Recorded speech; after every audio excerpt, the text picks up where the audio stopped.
Teori tempat sentral seri kedua.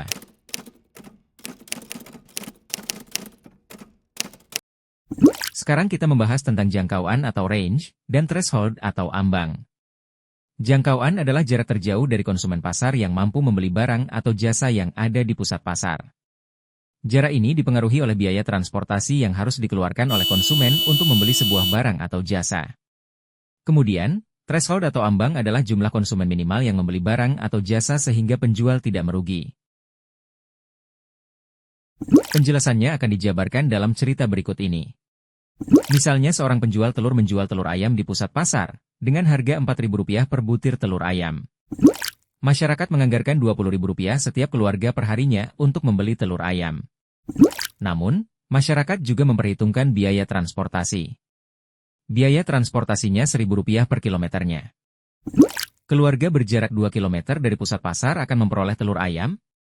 Maka perhitungannya sebagai berikut. Biaya transportasi, pulang pergi adalah 2 kali Rp1.000, sama dengan Rp4.000. Kemudian telur yang bisa dibeli adalah Rp20.000 dikurangi biaya transportasi sebesar Rp4.000. Uang sisa transportasi yang bisa dibelikan telur, sebesar Rp16.000.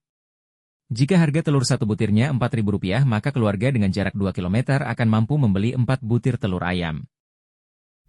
Keluarga yang tinggal 4 km dari pasar akan membeli 3 butir telur.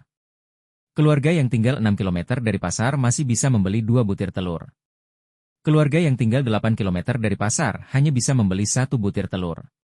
Sedangkan keluarga yang tinggal 10 km dari pasar tidak bisa memperoleh telur karena biaya habis untuk transportasi. Jadi, dalam kasus ini, jangkauan atau range-nya adalah 8 km karena di jarak ini pembeli masih mampu membeli 1 telur. Setelah lebih dari jarak ini, pembeli sudah tidak mampu membeli telur, atau dikenal dengan zona kerugian. Jika diasumsikan, dalam sehari harus ada 50 keluarga yang membeli telur hingga produksi telurnya tidak merugi dan 50 keluarga tersebut berada di sekitar pasar sejauh 2 km. Maka threshold atau ambang dari pasar tersebut adalah sejauh 2 km dari pasar. Demikian penjelasan kedua dari teori tempat sentral. Kita bertemu di seri 3.